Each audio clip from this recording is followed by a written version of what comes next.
The following podcast is a presentation of Project Entertainment Network.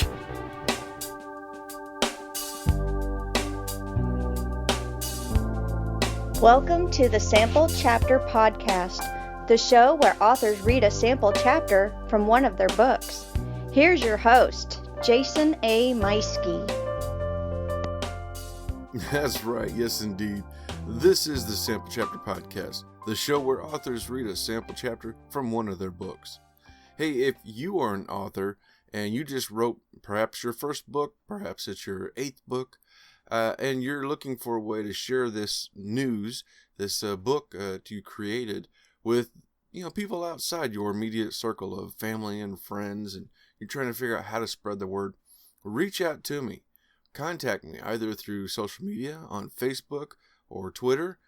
The show has a presence there on Facebook and Twitter. It's just the Sample Chapter Podcast. Or, of course, you can reach out to me by email at samplechapterpodcast@gmail.com and let me know that you're interested in coming on the show.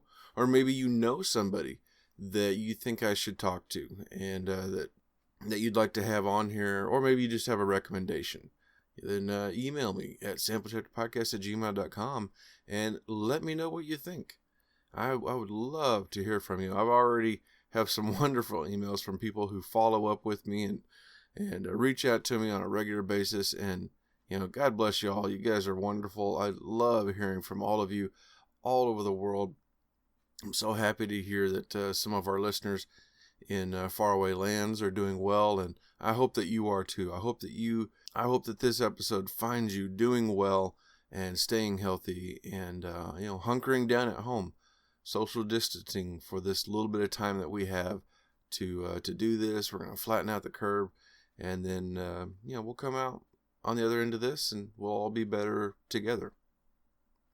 So every week I try to bring you an introduction to an author that you may or may not have heard of.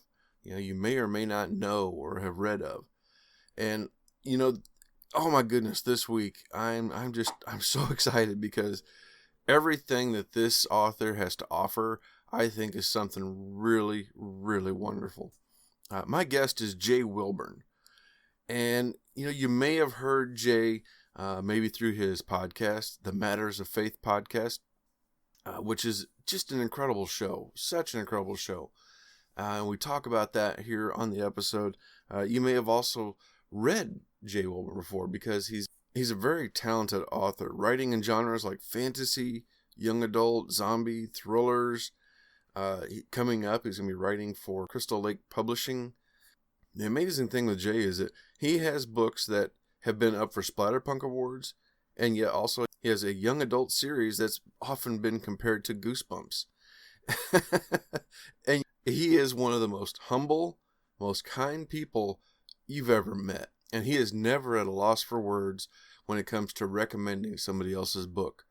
This is a real treat. You are really in for something special with Jay, and we're gonna have all of that and so much more coming up here in just a few moments. So my news, not a whole lot really. Trying not to get frustrated. It's, in spite of everything that's going on, I know that so many of you are staying home and not being able to work. And my heart really goes out to you. I'm on the other end of that spectrum. I am still working, not in my office anymore, which is kind of nice. I'm getting to work outside again. I'm getting to do more physical work.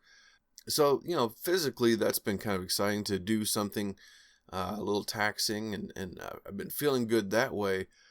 But man, that's really taking a toll on my writing time.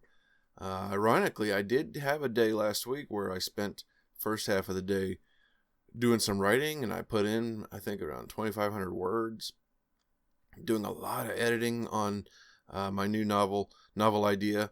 That's at this point, I don't know when it's coming, and that's that was the point of my story, was that I'm really frustrated. I'm trying not to be too frustrated.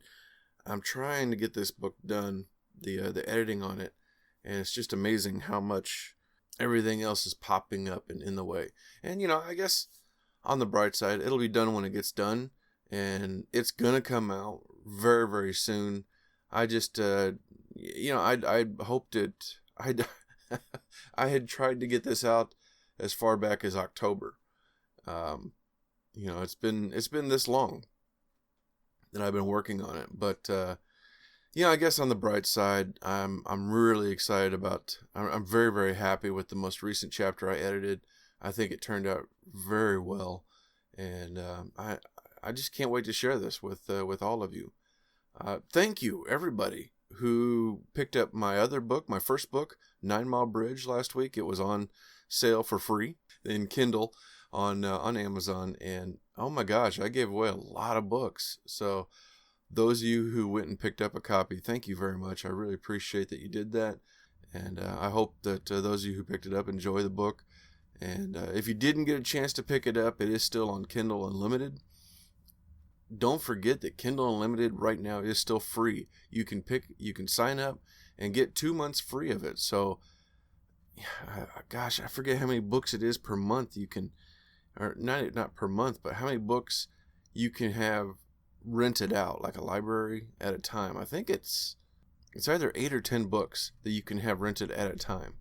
And I know I've got mine full constantly. Like I'm constantly got books waiting for me to read, and then I'm coming across like, oh look, there's another book, and it's also on Kindle Unlimited. Let me grab that one too. Oh, nope, I have to put one back. So then I'll have to hurry up and finish reading what I'm reading so that I can put the next book back. And it's a great service.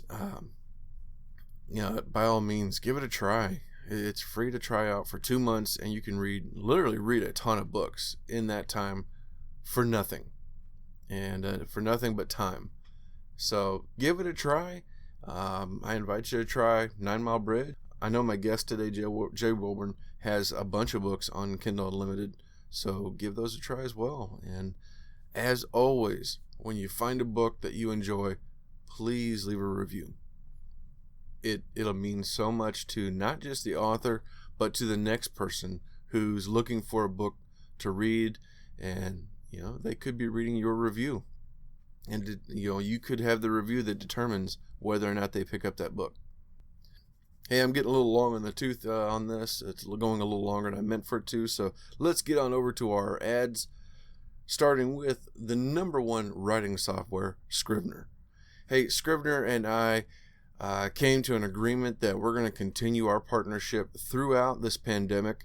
So they are honoring that 20% coupon.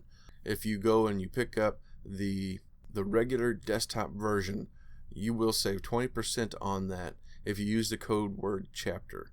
Hey, check out this ad for them.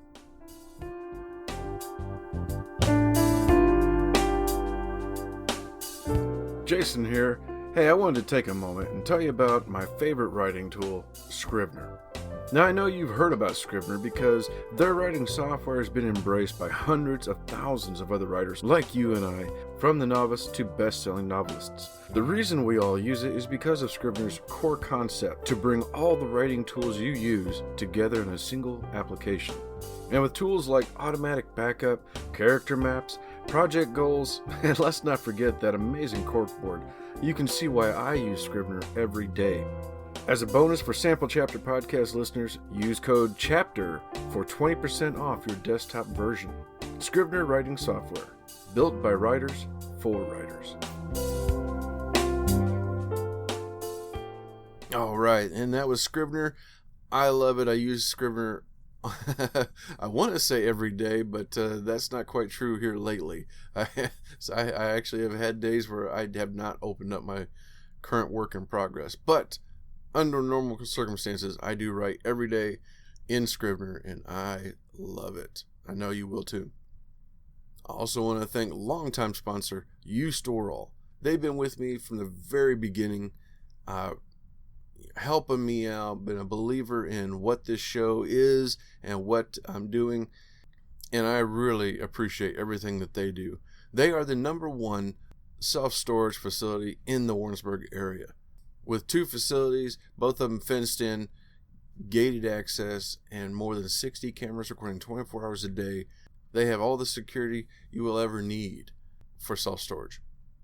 They also offer climate control and non-climate control. Hey, and not only that, but right now, they have gone out of their way to prepare their facilities for this pandemic. I know the managers go to both facilities every day to wipe down door handles, to spray down, the common areas where people are most often going to. The keypads are being wiped down and disinfected. They have things set up so that you can go online, and I'm not sure if you can rent online yet, but that is coming soon. But you can call them, rent a unit over the phone. They'll send you an email with an e-signature form, so you can literally do everything remotely now. And you know what? I don't know about you, but I think that's a really cool thing to call them, because I might not have any idea what size unit I really need. This facility has been in place for over 40 years, so they know what they're doing, and they know exactly what size would best fit your needs, your storage needs. So give them a call. They'll talk you through it. They'll help you get the size that you need. They're going to get you taken care of, and now you can practice your social distancing by signing that contract remotely. Everything's all done without even having to be right there in front of somebody. Check them out online at U-Sto-R-All.net. That is the letter U-S-T-O-R-A-L-L.net. And thank you, as always, to my buddy Joey Mills over at popgoestheculture.com. His network of shows, blogs, feature articles, everything pop culture related is right there at popgoestheculture.com. His flagship show, like I said, they were doing a contest on what's the best mascot. That wrapped up with, oh my goodness, it slipped my mind. I think it was Kool-Aid Man. I think Kool-Aid Man won. You'll have to correct me if I remember that wrong now. I've been very busy since then. But check them out. Now they're doing some interviews with Lego Masters, the people of Lego Masters, which is really, really cool. So if you're into that show, check them out. Just overall, go and check out popgoestheculture.com. So many wonderful things to share and to check out, and give some of their shows a listen. You won't regret it. And finally, I want to thank our other network, Project Entertainment Network. They now have more than 25 shows in the network, writing related, author related, storytelling, comedy, debate, even faith-based, like today's guest, Jay Wilburn. His Matters of Faith podcast is on the network as well. So get on over, click the link in the show notes for Project Entertainment, and you can check out more than 25 shows, just like the one you're about to hear an ad for. And then we're going to get on over to our interview with Jay Wilburn. Every person's story has something to teach us. How others view life, how obstacles are overcome, how joy is felt, how fears are faced, how love is expressed. The Matters of Faith podcast explores individual stories of people's lives and how faith plays a part. It may not be your story, but it may help shape yours. The Matters of Faith podcast with Jay Wilburn is on Project Entertainment Network. Ladies and gentlemen, welcome to another exciting episode of the Sample Chapter Podcast. This week, I am, I say a lot that I'm excited about our guest, but today is certainly one, because in a roundabout way, he's already been a guest without actually being on the show. And I'll explain that here in a second. Our guest today is Jay Wilburn. Jay is the author of horror and speculative fiction, and he lives in the coastal South Carolina region near Myrtle Beach. He's doing very well following a life-saving kidney transplant. Taught public school for 16 years before becoming a full-time writer, and his signature series, the Dead Song Legend Decodology, fun to say, and for younger readers, the Lake Scatterwood Tales. Jay, welcome to the show. Thanks for having me, man. I appreciate it. My pleasure, my pleasure. So, as I was saying, you've kind of, in a roundabout way, been on the show before, long time ago. My very first time having Armand Rosamilia on the show, he read from Yard Full of Bones. Oh, good.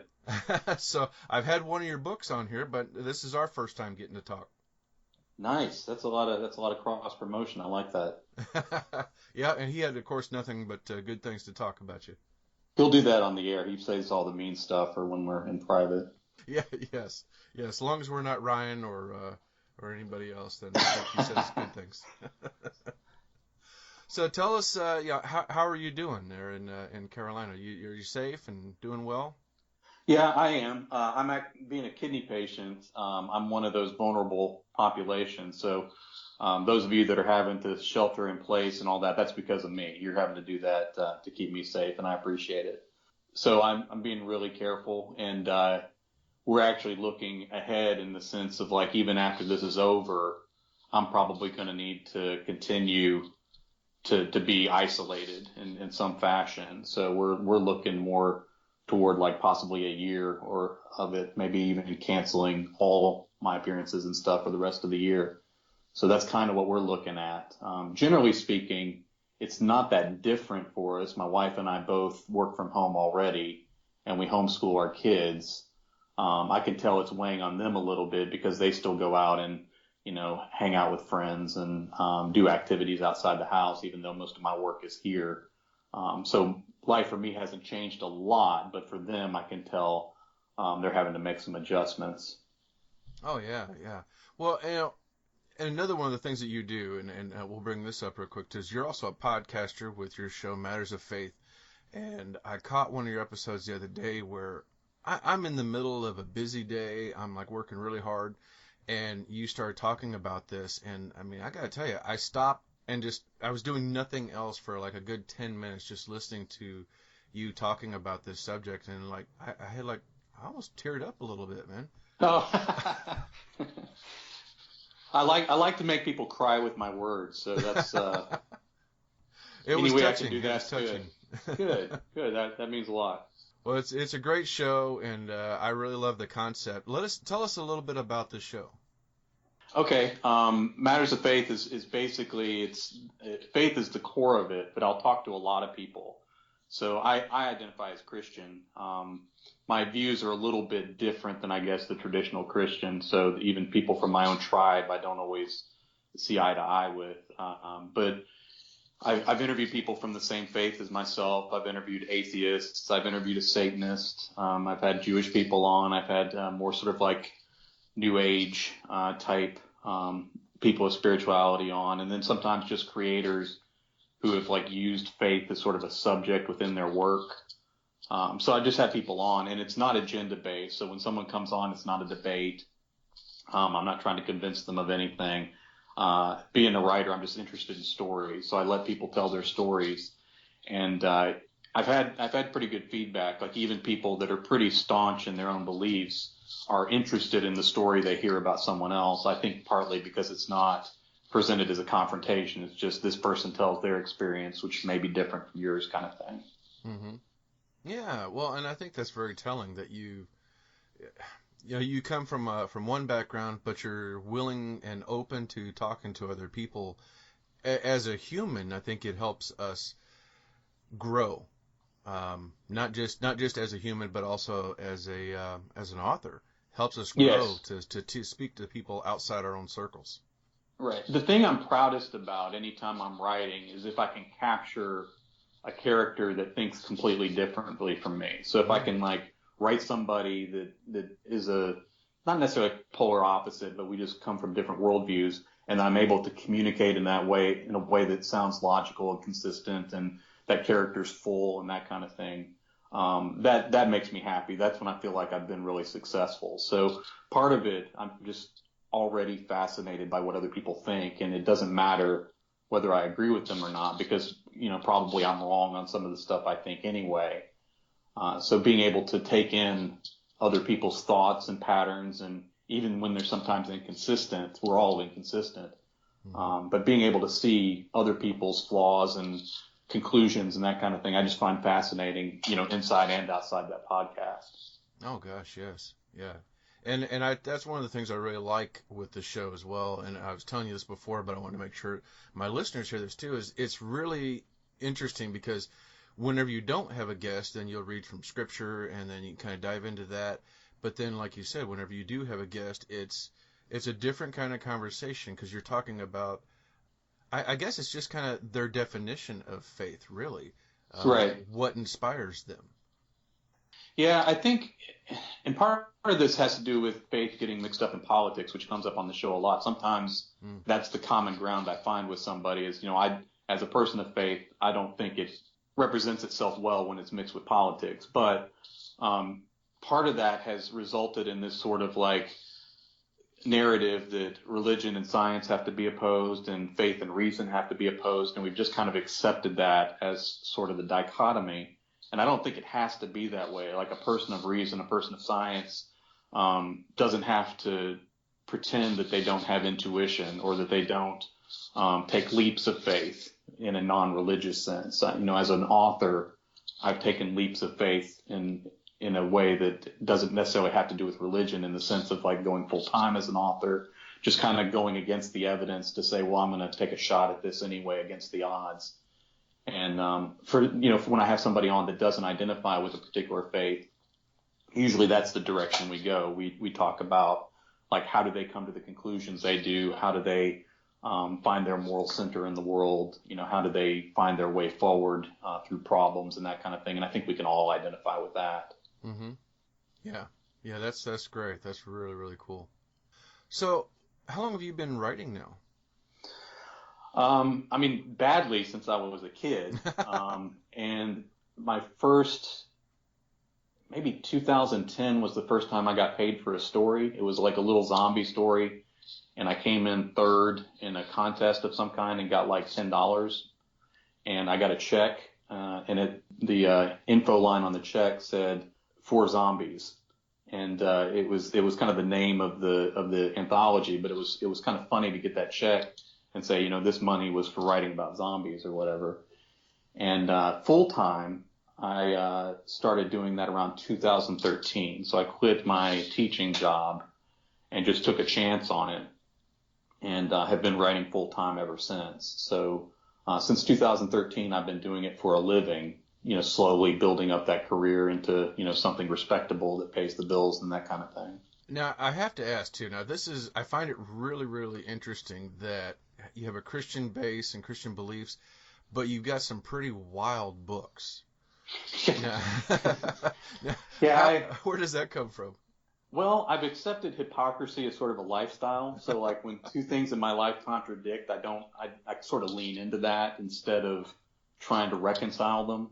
Mm-hmm. So there's no real effort in my life to like make the horror comport with, my religious beliefs or that kind of thing. And then again, like I find people that think differently more interesting than I find people who think the same as me. So most of my characters come from, a different viewpoint than me. And then even with the way I came to Christianity, some of the things I went through in my life, I always sort of identified with the darker aspects of it. Religion is often, especially, modern Western American Christianity is often presented, in these sort of pastel colors that are easily consumed by children and that kind of thing. But again, it's a religion based on crucifixion, which is probably the most violent form of execution ever invented by human beings. So it's there's all this blood symbolism and that kind of thing, and demonology and all these things that you can dive into that are almost more horror than they are children's stories. So again, even when I look at that, I do that in that way. But then I just sort of write the story I want to write, and I sort of accidentally moved into more of like the extreme horror and splatterpunk and stuff. When I got nominated for a splatterpunk award, that became like this, it's sort of my biggest accomplishment kind of thing. So I had to promote it. So it was sort of weird that was coming out at the same time that I was working on other softer things. Like the same time I was starting to get into writing for children and that kind of thing. But then, this award comes out at the same time. So even that's a contradiction. But I guess in a sense, I try to write the best story I can in whatever direction I'm going. And sometimes, the more gory and splatter and violent is the more interesting way to explore a particular idea. That's fascinating to me, because I had an idea, and I've got a few chapters of it that I wrote like 20 years ago about a Christian werewolf, a guy, and it's a period piece from like the knights and shining armor kind of days, right, sort of thing. So that's how I was relating it and thinking this guy with a kingdom that used to be Christian that crossed over, and then this guy has a moral awakening one day, and in the story, God was using him as a werewolf to win back the kingdom. And it's, I don't know, I got to a point where I was just like, I don't know where I'm going with this. And this was 20 years ago. I was not writing a lot at the time. I was just kind of exploring with it, but I still have it. It's in a drawer here, and one of these days maybe I'll open it up and revisit that and see, because I find it to be an interesting idea, but I would have no idea what to do with it from there.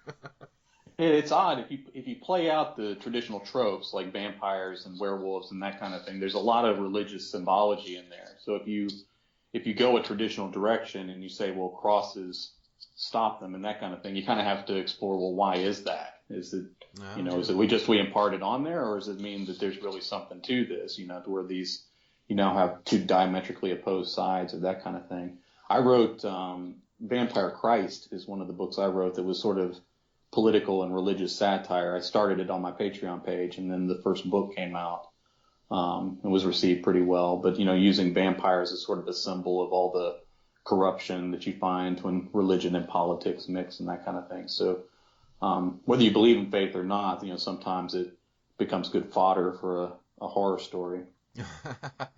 Yep, absolutely. So tell us about what was one of your first books that really took off for you? Oh, well, each one kind of took you a direction. The very first book I wrote was Loose Ends, and that came out with a publisher that no longer exists. And if it did okay at the time, it kind of got me started in that kind of thing. A lot of things sort of kicked off now. The recent thing I released was a trilogy of young adult fantasy novels where I kind of mixed a little bit of horror and with the high fantasy story, and that was the Maidens of Zombie Kingdom. And right now that's making me the most money. And then recently the Lake Scatterwood Tales, which are really softer books. They're for elementary and middle school. I guess you could compare them to Goosebumps, but it's much softer horror than that. And those are doing really, really well too right now. So I think those are kind of the two that are sort of stabilizing for me, and sometimes I'm getting readers in other directions, I think, from those, like maybe more of the parents that are buying them or looking into some of my other books. Yeah, I was just looking through here on Amazon, and oh my gosh, is this 7 releases this year already, starting with The Hidden Truth that you did with Armand again. You guys are frequent collaborators. We do. We're usually working on something. So like we're either in the process of drafting it or, shopping it or that kind of thing. One of the advantages of us working together is we've sort of found like a middle voice. So he's more of a pulp writer, and I don't mean that as an insult. I just mean that's sort of his style, and I love that style. I read all his books. And my language kind of gets a little more flowery sometimes. I'll get more into the symbols and that kind of thing. And so we sort of found a middle ground when we write together, and we sort of push each other to write better. We're both very prolific, so we're always working on multiple things. And when we're working on the novel together, it usually doesn't get in the way of other things we're doing. So he'll finish a chapter and pass it off to me, and eventually I'll get onto it and write my chapter and pass it back to him. And eventually we've written a whole novel in between writing everything else. So The Hidden Truth was one we were pretty proud of. And part of that rapid release schedule was just I'd been working on a number of things, and Hidden Truth was with a publisher, and so that came out at a particular time. And then I released Maidens at the beginning of the year at the same time, and I did all 3 books at once. Yeah. So I went ahead and wrote the entire trilogy, edited the whole thing, got art done for all 3 at the same time, and then put them all back up at once as just a complete series. So some of that had to do with the market. There's a lot of young adult readers that don't want to begin a series till it's done. So I sort of released it done. And I think that's helped sales a lot. So some of that, I think you could almost look at that as one release, even though it's 3 books. Mm-hmm. But yeah, that's part of it. And then also the Lake Scatterwood books 4 and 5 came out at the beginning of this year. So it became a big pile up of books all at once. So, all right. So for the authors out there listening to this, because I know we got a lot of authors that listen, this is interesting and something that for me selfishly I'm really curious about. So you did the Maidens of Zombie Kingdom, and I mean they came out 2 days apart from each other, 26th, Yeah. the 28th, and the 30th, book 1, 2, and 3. Right. You had that, and then you've also got your Lake Scatterwoods, which is book 4, and oh gosh, I don't see when the last one was. Sometime last year, I guess, was the book 3. How do you feel about the that rapid release? Because I'm looking at this myself. I've got 3 books in a trilogy. Well, it's going to be more than a trilogy, but I'm doing them in trilogy parts, or 3 books at a time. Yeah, that's a good idea. Do you think this worked out really well for you, doing it this quickly together, or do you think It did this time, and part of it again was a genre choice. Like I knew how I've been paying attention to how young adult readers read, and again, young adult readers aren't always young adults, but for the genre. Again, it's not universal. A lot of them are rabid readers, avid readers, and a lot of them are completists, like they'll read everything in the series. A lot of them are rapid readers in the sense that they'll run through the books very quickly and then read them again. And then again, there's this smaller portion of them that don't start a series until it's done. And so I was trying to sort of capture as many of those people as I could. I did the same thing with Lake Scatterwood. I did the first 3 books before I released them, and then released them all at once. And so then 4 and 5 have come out this year.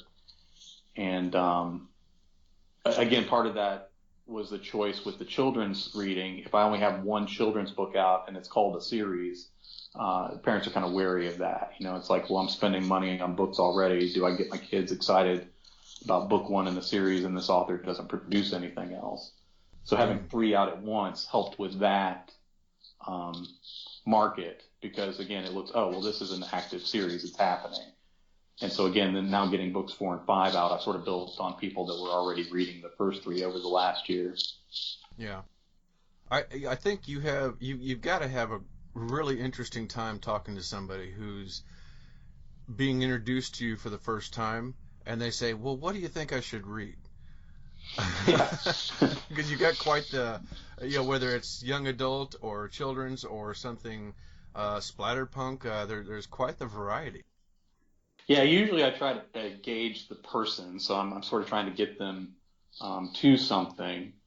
If it's very general, sometimes the stuff I've written with Armand appeals to a wide audience, so it's sometimes a good introduction. Like if they read one of those books, they're very likely to come to other things I've read.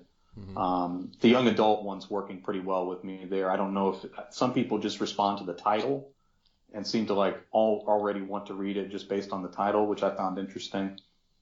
And then some people, just the young adult is a good entry point. Like it feels safer for them. So I've had a lot of people jump in on that. So yeah, it kind of depends on the person. I like doing book recommendations anyway, not just of my books, but of like other people's that I've read. So I kind of have what I do online a lot of times is just look at who's asking for book recommendations. Then I look at, their profile or what I can get from them to kind of figure out what they're into, and then suggest a book of somebody's I've read.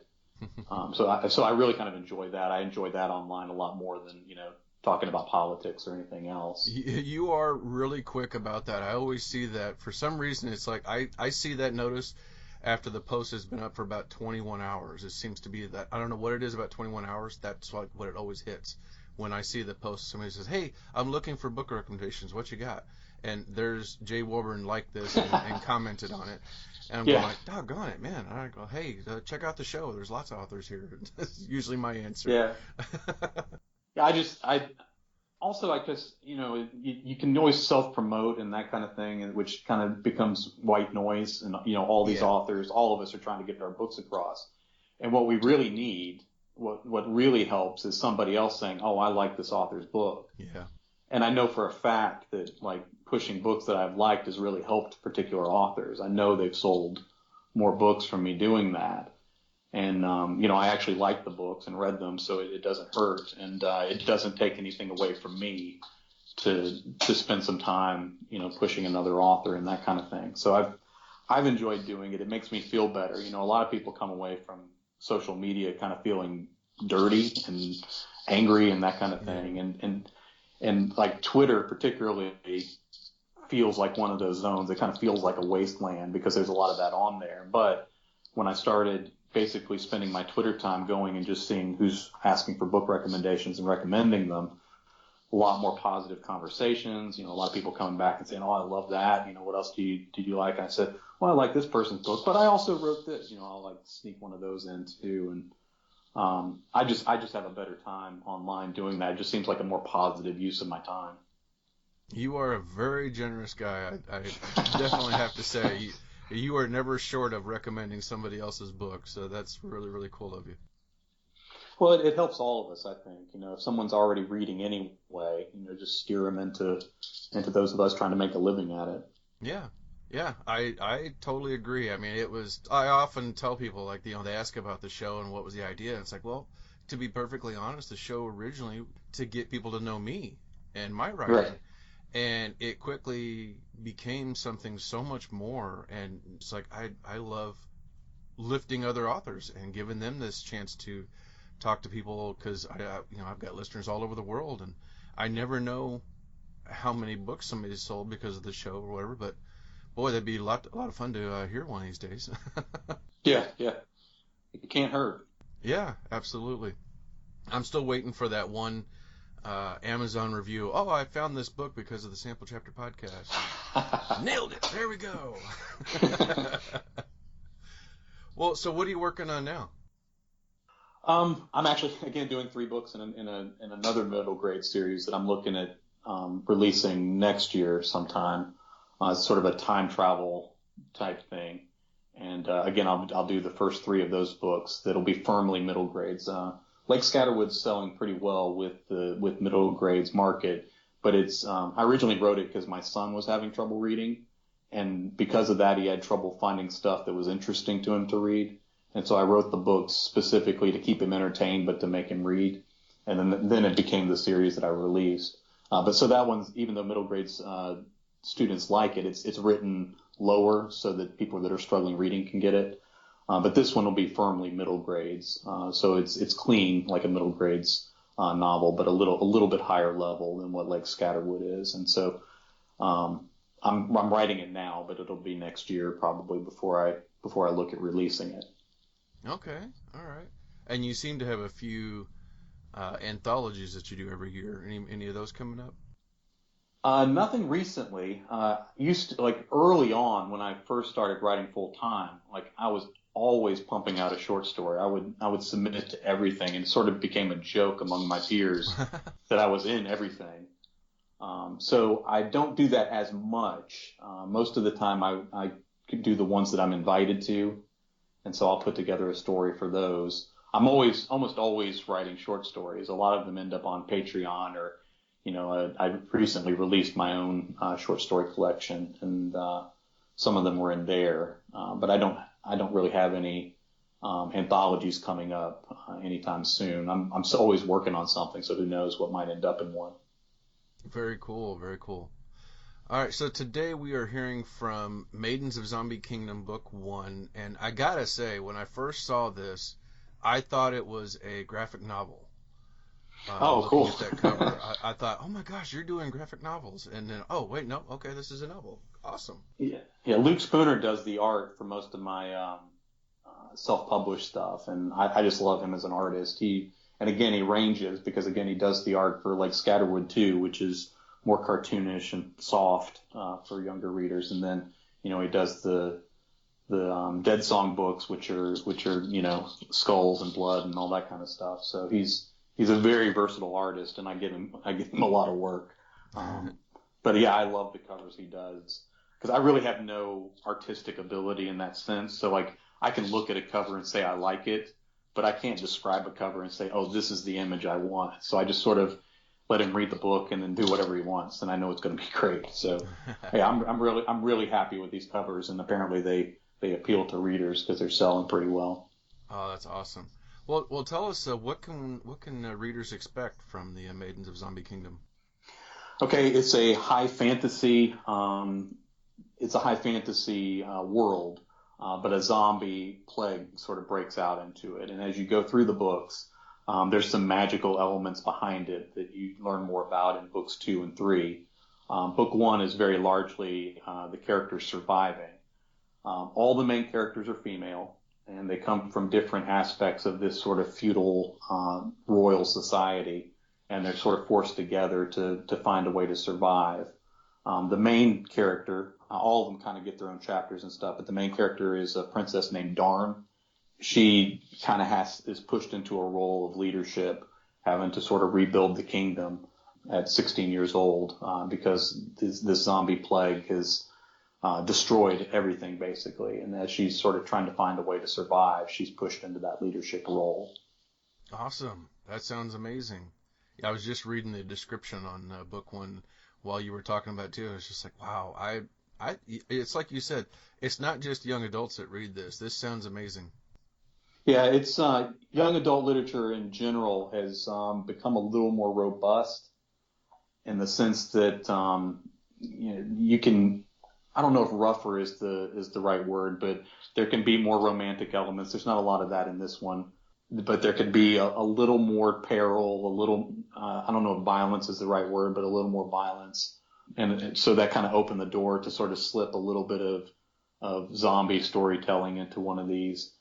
There's some gore in this, but and there's some gore in the chapter that I'm going to read. But again, I tried to pick my moments, so it's not the same level that you would see in the Dead Song Legend, which is firmly adult. But again, like young adult has come a long way in terms of what they're exploring and that kind of thing. So that kind of opened the door for me to be able to put together a series that would work. I got to read this line here real quick. Okay. Enter a world of fantasy, adventure, princesses, knights, swords, magic, monsters, and zombies?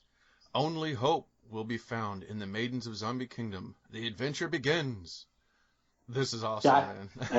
I have so much trouble with back cover copy. And I know that's a universal with authors. And I notice it the most when Armand and I are having to do a book.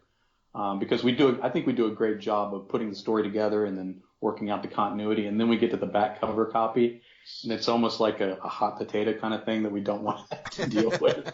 Well, I love that. I was caught that, and I'm looking at it, and for me, it was a throwback to the 80s of the cartoons growing up with the like dragons and Dungeons and Dragons cartoons and stuff like that. I was hearing that voice. Who did all the narration back in the 80s? Like, oh, the adventure begins. I was like, oh gosh, this sounds cool.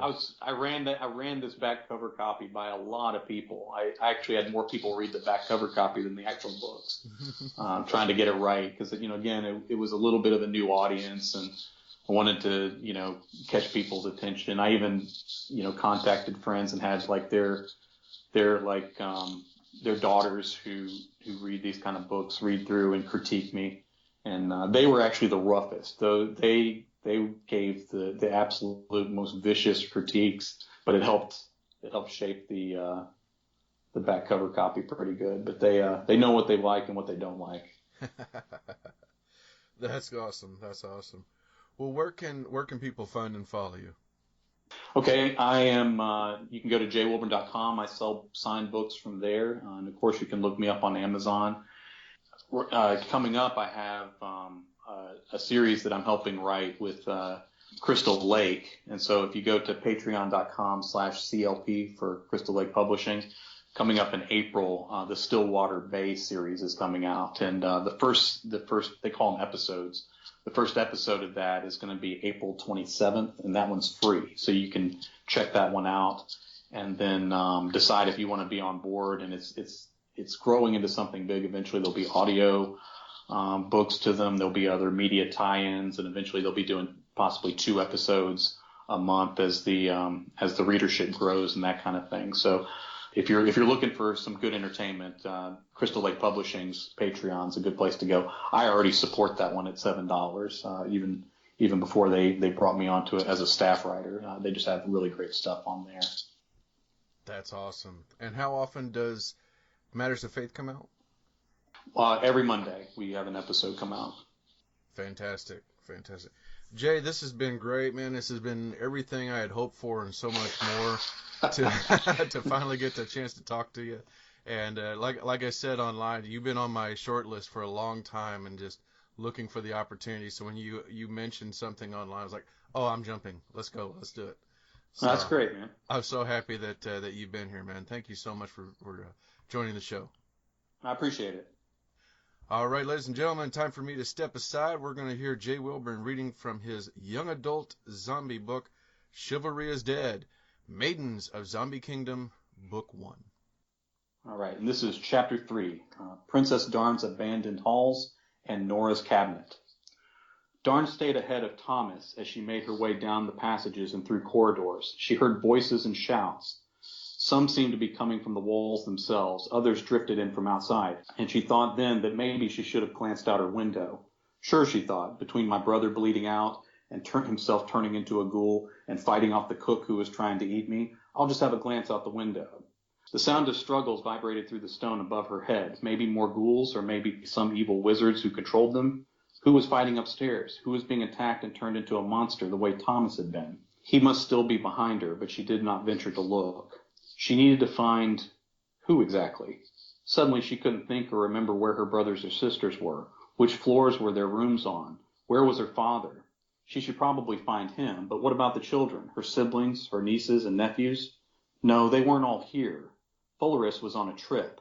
Thomas was supposed to be too. Was it the same trip? She couldn't remember. Her father was sometimes away. Was he gone, and was that horrid woman with him? Maybe they took the children. She hoped so. Thomas was dead, and Fullerus was away. That left Philip, Alexander, and Stephanie, all 2 years apart from one another. Stephanie was 10. She might be okay. They might all be. Thomas was 17, though, and he was not okay. Nora was the youngest at 7. She needed somebody. Darn needed to find her. There were no guards protecting them from the servants turned ghoul.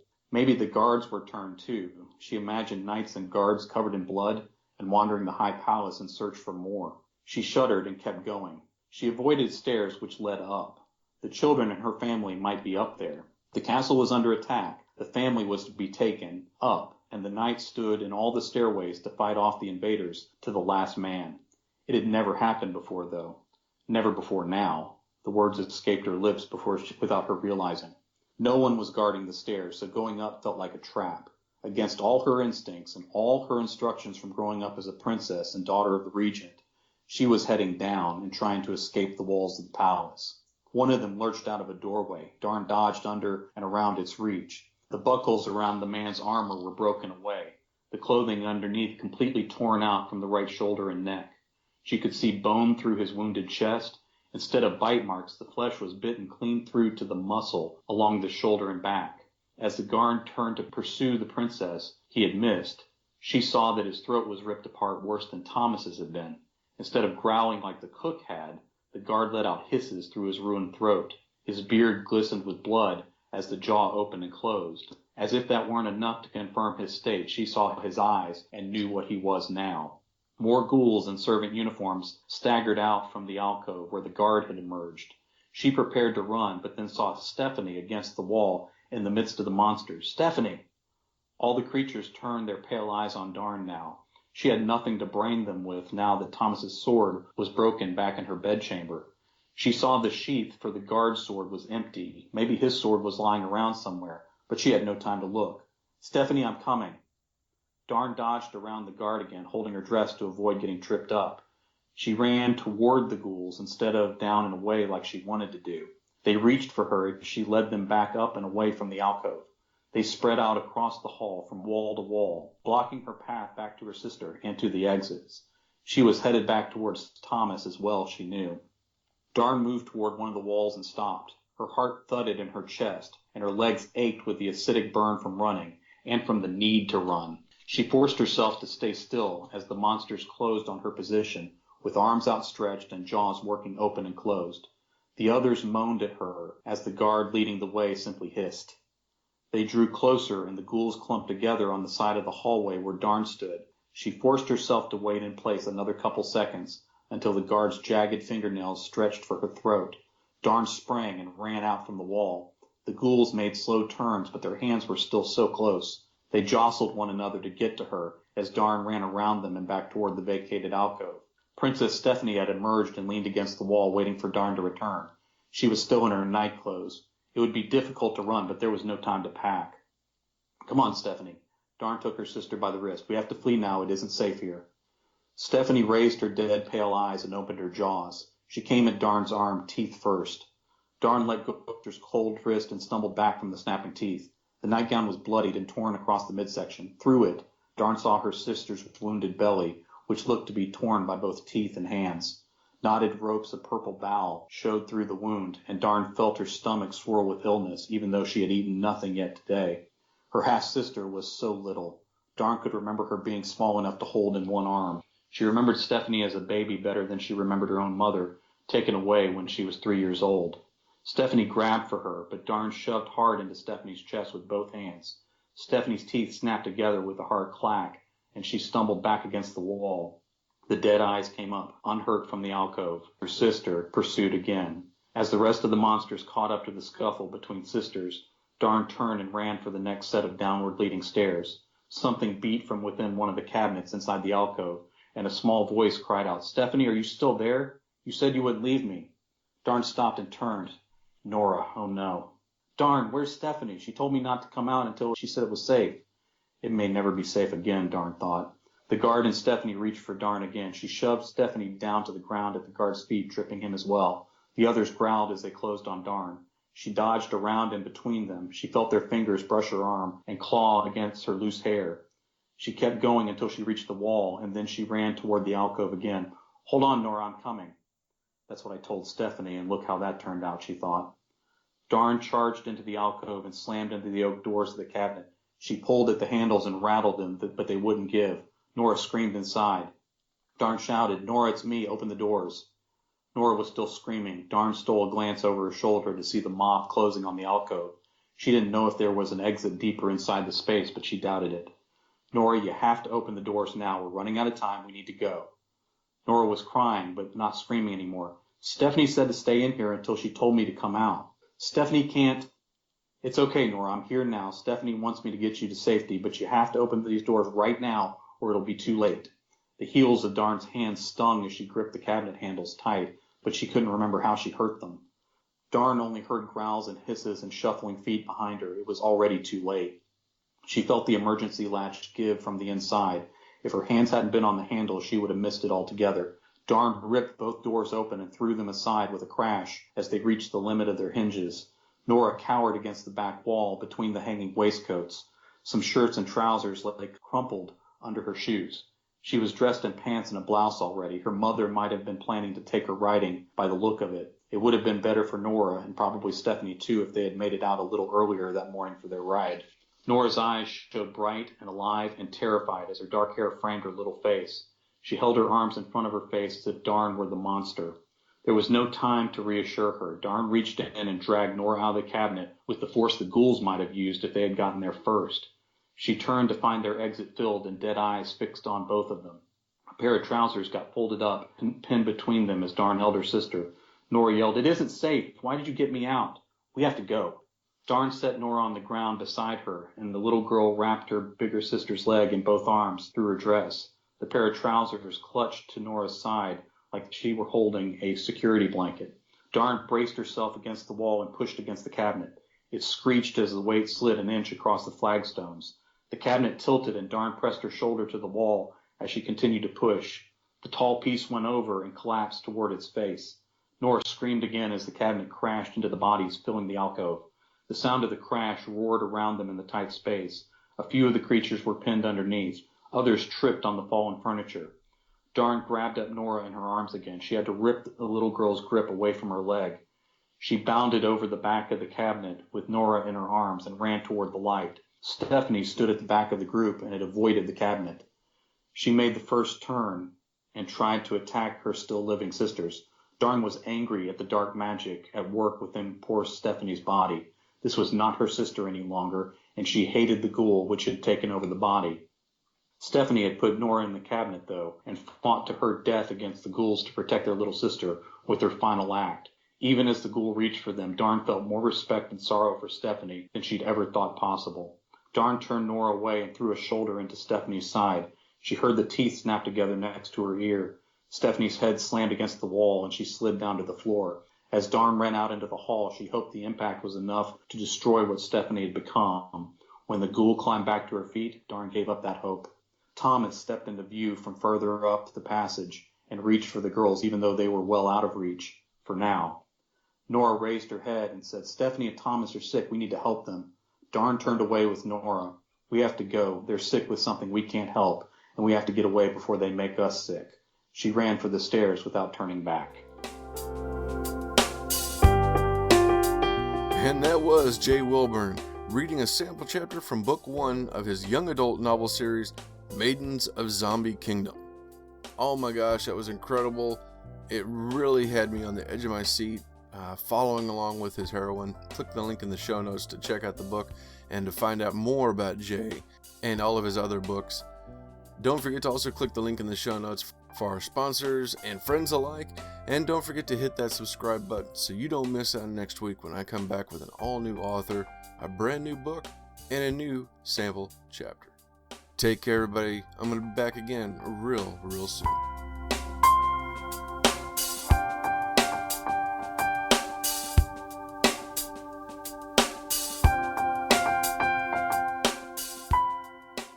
This has been a presentation of the Project Entertainment Network.